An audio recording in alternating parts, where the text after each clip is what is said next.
What's cooking, my people? My name is Cyblade, and it's come to my attention it's been a while since I did a reaction on this channel called Cy's Reactions. And so, the full season of Hazbin Hotel has wrapped up a few weeks ago, and many people have given it a generally positive response, myself included. And another channel that has done so is WickedBinge, a channel I like quite a bit for pretty much everything they do, honestly. I love their Who Would Survive Squid Games videos, I love their Good to Evil videos, their Healthy to Toxic Relationship videos. Pretty much everything they do I am a fan of, including their sentencing videos, where they sentence characters who have committed certain crimes. And, as you might have guessed, they did one for Hazbin Hotel, which is what we are now covering. But they both tend to miss certain things and come up with quite random sentences instead of actual punishments, usually that don't fit the crime. And there are a handful of crimes they either miss or misjudge, which is what I plan to take a look at today. So, that's what we're going to do. Be sure to watch the original video first. I'll put a link in the description to that. Then come back and watch this. Show them some love and support. But if you've already seen it, then let's just get right into this, shall we? Okay, but first things first. One fact of Hazbin Hotel that a lot of people seem to be overlooking is the fact that sinners in the Hazbin Hotel are effectively immortal. The only way they can be killed is with angelic weaponry from the angels or Adam's holy light, such as what killed Serpentius. But without those things, sinners cannot die. They are immortal and will live forever until killed by the sources. So, even getting completely torn to shreds, like what we see with one of Velvet's models after Valentino gets his hands on her, or even being eaten by the cannibals, or who knows what Alistair does to you, they cannot actually kill you. You will just respawn somewhere else, which is why hell is so chaotic. The sinners there don't have to worry about death forever, so they can be as reckless as they want. Which means all the murder charges they give out in this video are immediately off the list. So, Alistair, Rosie, Valentino, Vox, etc., you guys are all off on those charges. Don't get too excited, it's not like you don't have plenty other crap to back it up. But, okay, with that little minor note out of the way, let's get into this, shall we? Okay, we know what you're thinking. These guys are already in literal hell, right? They've already been sentenced. Can we really call ourselves a higher authority than the afterlife itself? I'd say that's a fair assessment of my thought process, yes. Well, when you think about it, is anyone sentencing them for the things they do in hell? Good point, I ain't gonna lie. I know, what would you do without us? Oh, nifty you little delight. I'm Kyle with WickedBinge, and it's time to see how the absolutely wild cast of Hazbin Hotel would be sentenced if hell had some kind of demonic judiciary system. This ought to be very interesting. I'm looking forward to this. You know, you really would think that there would be some form of criminal system in hell, like, even if, you know, heck, you'd think the other overlords in hell that are basically ruling the place would want, if someone's, you know, getting out of line or causing a lot of problems, that they'd want to get them locked up or out of the way where they wouldn't cause problems. I know if someone was basically terrorizing the population of a place I had control over, I'd want them out of the picture as soon as possible. Today, we're sentencing Hazbin Hotel characters for their crimes. Kicking off the list of criminals, we have one of the main characters in the series, the scandalous acting sensation Angel Dust. Yeah, it makes sense. Even with the crazy crap he's done, he's still on the lighter side of things. Acting as simultaneous comic relief and an emotional foil to Charlie, Angel has quite the rap sheet despite his usually bubbly persona. But that's just the thing, it is a persona, and he can get crazy when he has to. Given his long friendship with Cherry Bomb, we have a good idea of what Angel's been chalking up on that old criminal record of his. Not big on politics.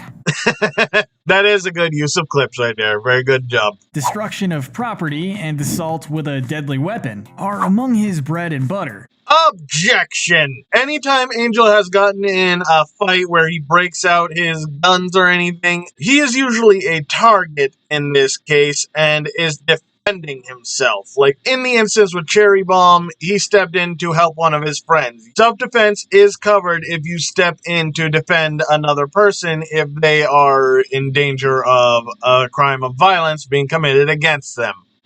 Boom, ball is in your court, WickedBinge. Though he's usually either an accomplice to these alongside Cherry, or helping her out of a jam. As for Angel's own rap sheet, there's illegal substance use. By his own admission, Angel uses drugs to get absolutely wasted night by night, in an effort to numb the pain caused by his boss's horrible abuse. Okay, yeah, that's fair enough. Question though, if, Valentino is like puffing that smoke into Angel's face, and which we do know is like some kind of sedative / aphrodisiac, is Angel at fault for, being under a substance at that point? I don't think so. He's not asking it to be blown in his... He's not asking for the smoke to be blown in his face. But given just how rough the crowds are in hell though, there are much worse things to worry about than a guy who likes crack and occasionally shooting things. Again, especially when shooting things doesn't ever result in death. Unless that's been retconned that I don't know about, which I do not think is a thing, because that's one of the main reasons they consider overpopulation a problem, because people don't die on their own there without the interference of holy weaponry. They can't die, so that's why the extermination is quote-unquote needed. Angel isn't genuinely out to hurt anyone, and on top of that, he's already shown sincere capacity for rehabilitation in Charlie's hotel. We're sure she and her friends would have no issue testifying on his behalf, and honestly, we just feel awful for this poor guy. And while he may not need punishment, he definitely needs help. So Angel's sentence is 1 year of mandatory addictions counseling. I'd say that's probably fair. Might seem getting off easy with the destruction of property charges, but anytime he's in a situation where a lot of destruction of property happens, it usually generally happens before he gets there, or it's already messed up. Like the fight between Cherry and Serpentius. I mean, that place was already wrecked. How's he gonna wreck it more? And a restraining order against Valentino. Shouldn't that be in Valentino's sentencing part? I'd say this sounds like you're giving Angel a restraining order that he can't go anywhere near Valentino. Small nitpick, but it is a nitpick worth mentioning. And Fat Nuggets is going to be officially recognized as an emotional support animal. But let's move on to our first real bad guy. Let's talk about Valentino. Someone send this moth to the flame. Financial abuse. Is that an actual crime, and how does that even work? I do not know. We know he at least pays Angel somewhat. Angel's making his money somehow. Who we really can't wait to sentence to what he deserves. His crimes would make a lot of Hell's residents shudder. Abuse of all types, from SA to financial abuse and domestic abuse. Really throw just about any adjective before the word abuse and it will probably fit this guy. And if you thought that was the full extent of his evil, think again. He's also guilty of murder, torture, and mutilation. Everything else on the list, though, quite fitting. None of which are helped by his entitlement and short temper. On the tippy top of his crime Sunday, we have his ownership of Angel's soul, which leads to the very unique charge of slavery. On top of being an abhorrent creature in every conceivable way, Valentino has shown zero redeeming qualities. Now, if this were a regular sentencing video, we'd say that he would get the death penalty, no doubt. Yes, burn him. But hell is a place for darkly fitting punishments, so his sentence is an eternity of acting out all of the horrible scenarios that he forced poor Angel into, and all the profits will go to his many victims. A hellish justice indeed. I mean, I don't disagree, but there is no actual court that would approve of that. I'd honestly just say the death penalty. Get a holy pistol from Carmine and pop him right between those ridiculous heart shades of his. With that said, we really want to lighten the mood after that. So let's talk about the comic relief cleaner, Nifty. Nifty. Such a wholesome, not problematic. I couldn't say it with a straight face. I like being forced. Keep that to yourself, Ned. She's the Hazbin Hotel's housekeeper, always there to make the audience laugh and the people around her shudder in fear from her erratic behavior. Her crime is mainly assault with a deadly weapon, given just how much she loves stabbing things, mostly people. Again, when did she actually do anyone any physical harm except for Adam? And that can be qualified as self-defense because he is attacking her home, trying to kill her and all her friends. She was perfectly justified in that. You could maybe say that she simple assault against Valentino when she ripped off a chunk of his fur, but I'm personally not going to count that one. I looked the other way on that. I like that part. She's pretty much never out to hurt anyone, unless she's asked to, of course. That in mind, we don't feel like she's really a danger to anyone, though she is owned by Alistair, so who knows what she could potentially get up to. I mean, we've only seen her stab dead angels, and okay, she tried to stab Angel once, but to be fair, Charlie's directions were not clear. She said, if you see an angel, stab it. And Angel has Angel right in his name. Blame Charlie for that one, not Nifty. Nifty's completely clear across the board. Given her unstable personality, all Nifty needs is a hell government-appointed caregiver. I mean, she is technically an adult. It can technically care for herself. Yeah, we've seen Angel be sort of a babysitter to her, but she was blacked out drunk at that point and not used to such, so that's just one instance. She's normally quite competent on her own. Notice how whenever Angel is around, he's able to rein her in quite a bit, even saving her from signing her soul to Valentino at one point. I mean, if she's signed her soul to Alistair already, which is basically confirmed, by the way, so anyone saying she hasn't can stop typing that right now. So yeah, I'm gonna assume she can't sign her soul to anyone else if she's already signed it away to Alistair. And honestly, if she tried, or Valentino just tried taking her after she couldn't sign her soul to him, I'd see Alistair going full Taken mode, which would just be good for everyone. Get Valentino off the board again. At other times, he can be seen safely removing a knife from her hands. As long as she's kept in check, Nifty will be a reliable helper until you need her to be something else. I'm ready to punish some bad boys. So maybe Angel's true calling was being a babysitter all along. Sticking in the hotel for a bit more, let's move on to Alistair's other enslaved soul, Husk. Husk never did anything wrong. What even is corruption? Is that an actual crime? And really, despite his past as a gambling addicted overlord, we really can't charge Husk with all too much this season in particular. All of his actions therein are dictated by Alistair, who owns his soul due to his gambling problem. Exactly. If the charges don't fit, you must acquit. Corruption during his former time as an overlord is really the most we could count against him, and even that's pretty much par for the course. I mean, again, we don't even know what he did when he was an overlord. Sure, he had dominion over some souls, but that doesn't mean like everyone in his district or whatever sold his soul to him. It just means he's the one looking out for those souls, I'm guessing. They're technically under his control, but he doesn't own them like how Alistair owns him. That we know of. So, give me some concrete charges or drop them all together. While we don't have anything in particular to punish Husk for, at least nothing that he's not paying for already, his sentence for today is joining Angel in addictions counseling. I mean, you could say he has an alcohol addiction, but they really don't seem to be hammering it home in the series like they did with the pilot. That way, neither of them will have to go at it alone, and hopefully they won't make the same mistake of giving their souls away again. Busting down the walls to the next entry, without paying for it, I might add. Again, one of the reasons I love these guys, humor is on point. Is Cherry Bomb.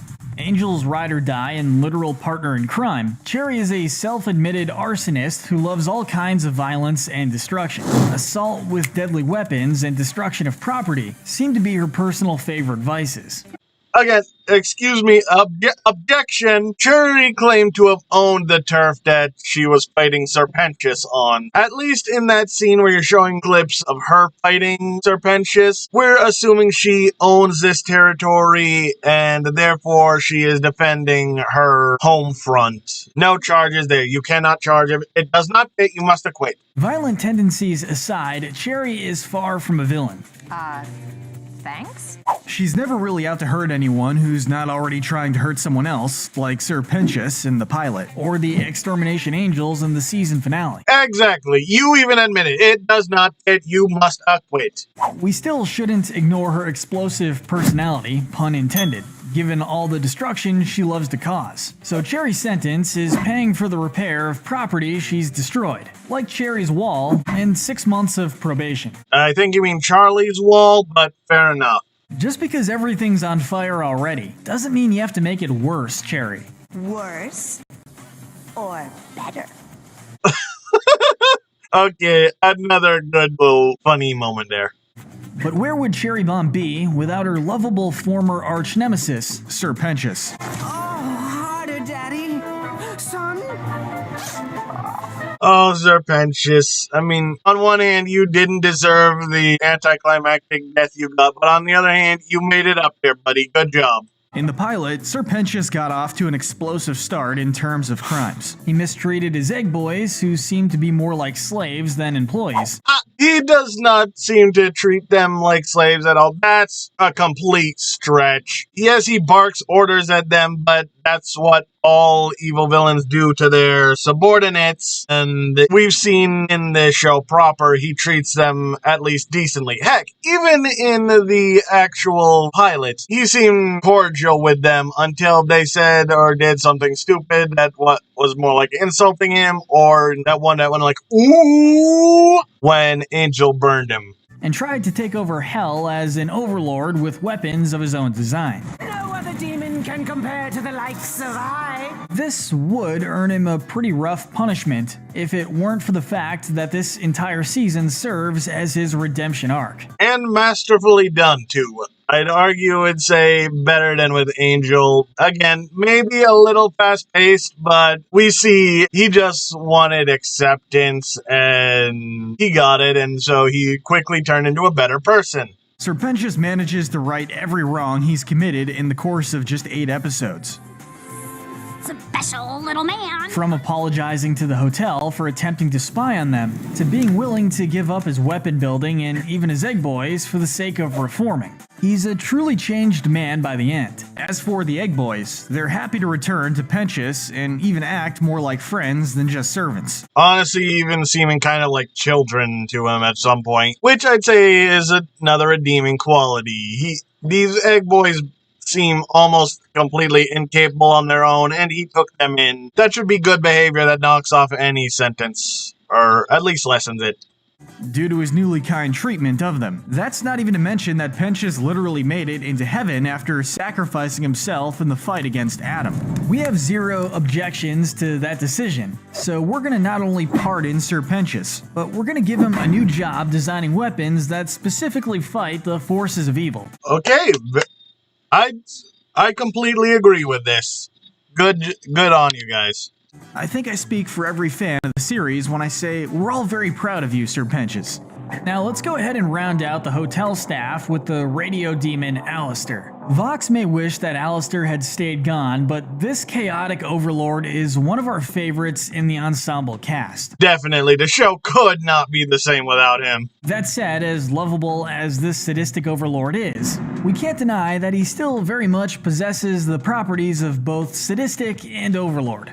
Alistair has a penchant for torturing and killing others, particularly overlords.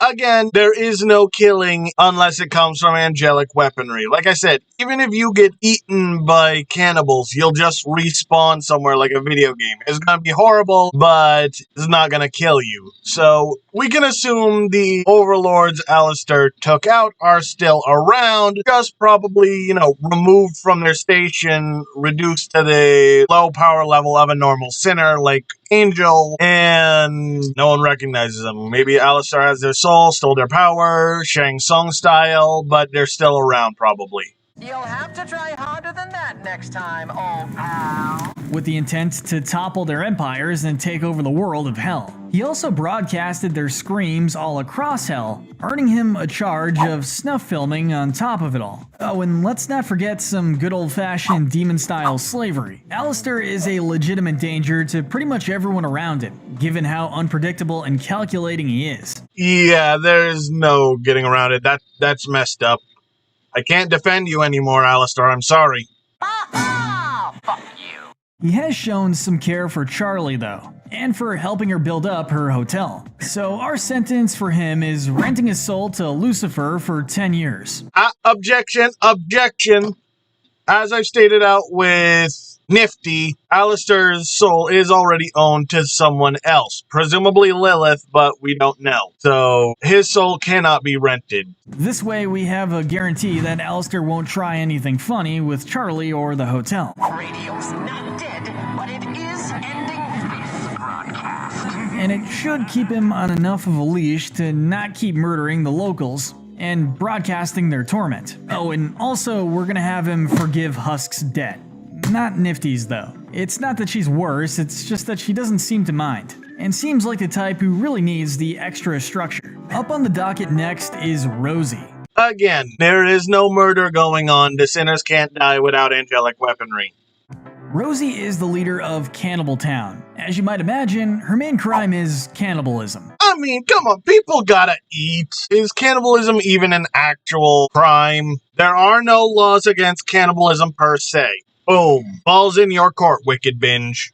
But let's go a bit deeper. In her introduction scene in episode 7, there seems to be an implication that she takes requests for who her colony wants to use as food. Well, who hasn't thought about eating their first husband?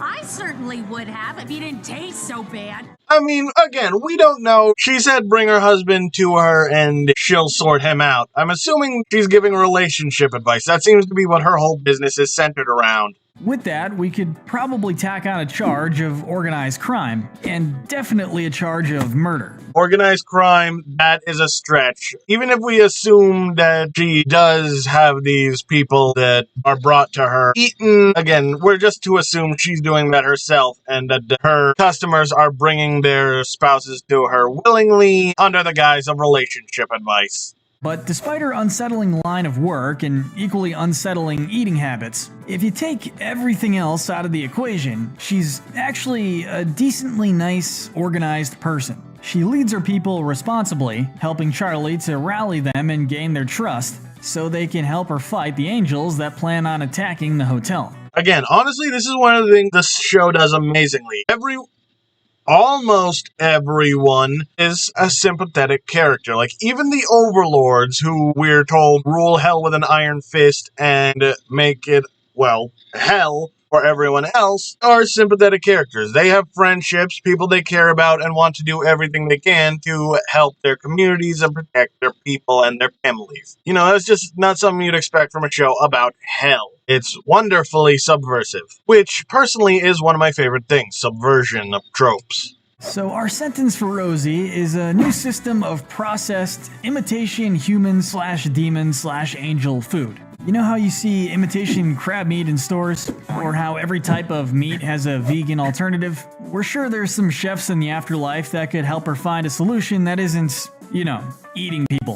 We've still got 2 of the 3 V's to sentence, and while we've already sentenced the worst of them, Velvet still has some crimes to pay for herself. Oh, come on, what has Velvet really actually done? Answer me that. The worst she has done is maybe insult her employees a little, at which point she just needs a talk with HR. In the workplace, Velvet tends to use verbal abuse to get her way with her employees. We'd say that she treats them like dogs, but even most of Hell's citizens seem to know how to treat a pet. No. Unacceptable. You're fired. What is this? I mean, this is just an average day with a fashion designer. Like, this is like if there's a Gordon Ramsay equivalent of a fashion designer. Hell's Kitchen Gordon Ramsay. I've heard he's actually quite a nice person when he's not on that show. Her worst crime, however, takes place in her admittedly catchy musical number at the Overlord's meeting. She tries pressuring Carmilla to attack Heaven, which not only constitutes abuse of power, but also an attempt to start war. Heaven is constantly coming down every year to assassinate their people. I mean, that's just defending your home at that point. Now, in her limited defense, Heaven had been performing routine genocides for a while, so her instigation wasn't totally unreasonable. When you admit it, it does not fit, you must acquit. But at the end of the day, Velvet seems more like the type to shoot first and ask questions later, so to speak. So we sentence Velvet to a removal of authority, meaning no more overlord status for you and the V's. And we'll also be taking away her social media until she can use it for something other than cyberbullying and borderline brainwashing. I mean, do we ever actually see evidence that she's brainwashing people? She's just, as far as we've seen, sending out tweets about how great she and the V's are. That's not exactly brainwashing. Come on now, you're just trying to come up with charges to make them stick. Speaking of brainwashing, next is the last of the V's and the last overlord for today, Vox. Okay, now on the list of things you got, mass brainwashing, psychological manipulation, and abuse of power, all of which are true. But however, there is one charge you seem to be forgetting, and that's Vox is constantly taking over the televisions to show what he wants people to see. So he is hijacking the television airwaves. That is broadcast signal intrusion, which he does on a mass scale. So 3 years probation and $1,000 fine. So let's go ahead and give him 3 years and $1,000 fine for every time we see him do this. Fuck you. Just saying. Best known for his never-ending feud with Alistair, this TV demon uses his technological and business savviness to keep the citizens of Pentagram City squarely under his control. His most notorious crimes are consistent of the dynamic duo of mass brainwashing and psychological manipulation. Again, I cannot argue with this. You are spitting nothing but facts right now. We can also tack on some classic murder charges. No, you cannot. For the umpteenth time, sinners can't die without holy weaponry. And as far as we've seen, him and the V's don't have that, considering Vox even apparently can't just go to Carmilla and ask for holy weapons. He has to get a scheduled appointment with her on the books and everything. So, yeah.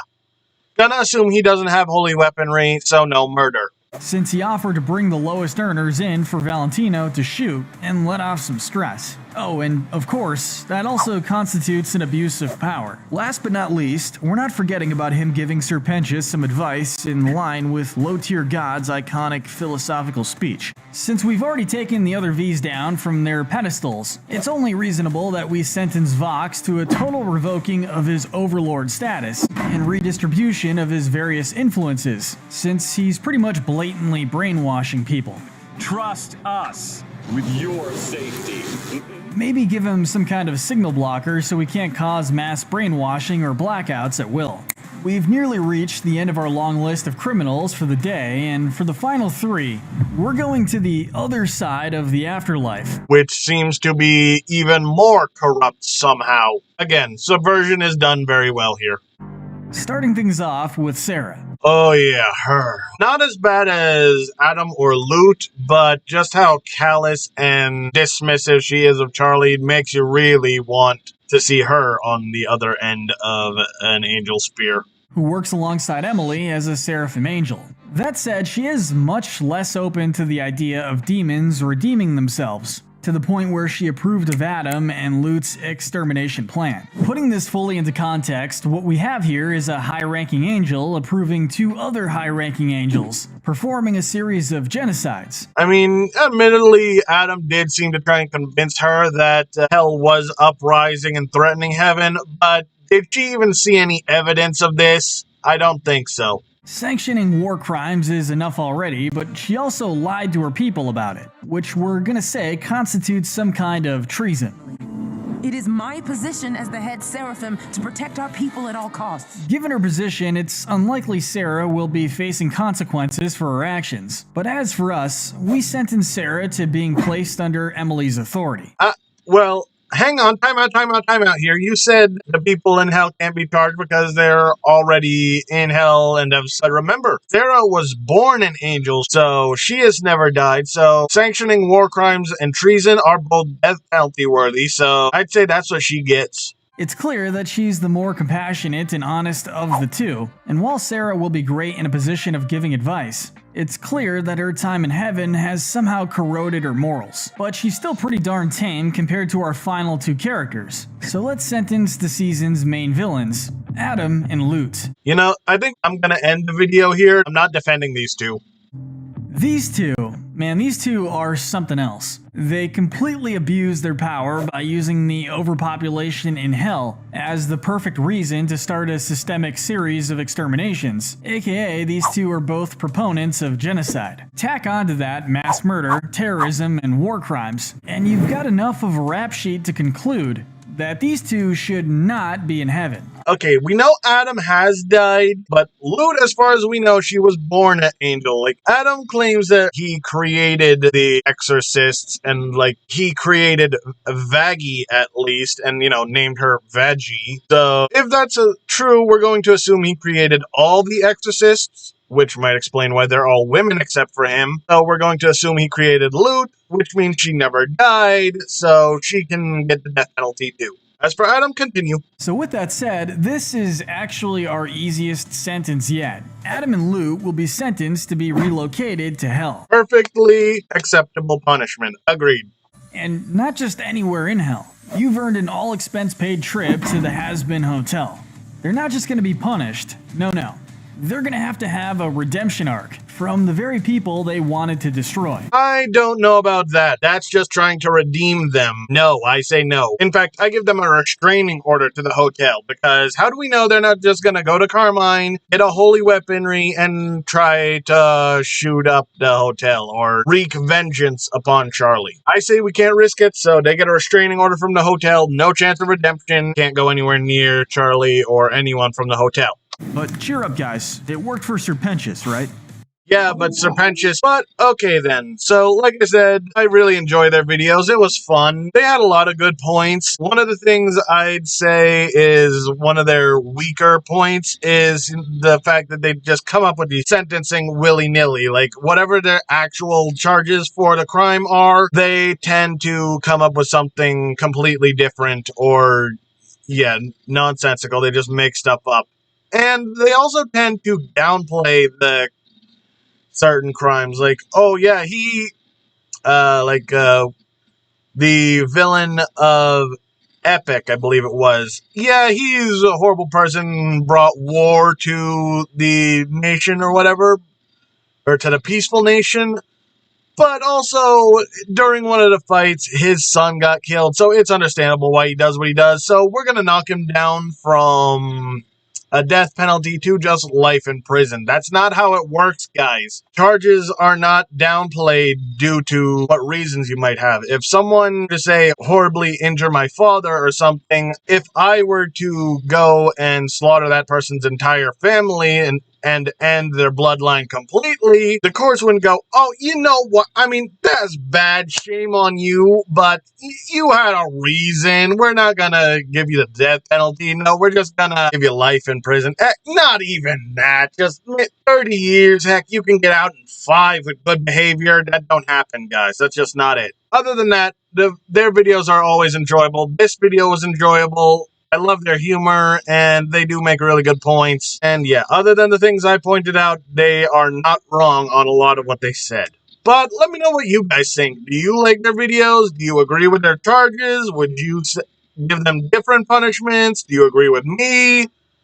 Or do you think I'm being too harsh? I am willing to believe that I have been told I am kind of a sadistic prick at times with how badly I want certain criminals to be punished for certain things. But yeah, let me know down in the comments below. And also, you know, go show their videos some love, like, subscribe, all that stuff, and do the same for me. You know, like, comment, subscribe if you want me to keep doing this in the future. If you have any ideas of any other their videos you think I should comment to, or anyone else, let me know. Then I'll see you in the next video. But until then, my people, stay sharp.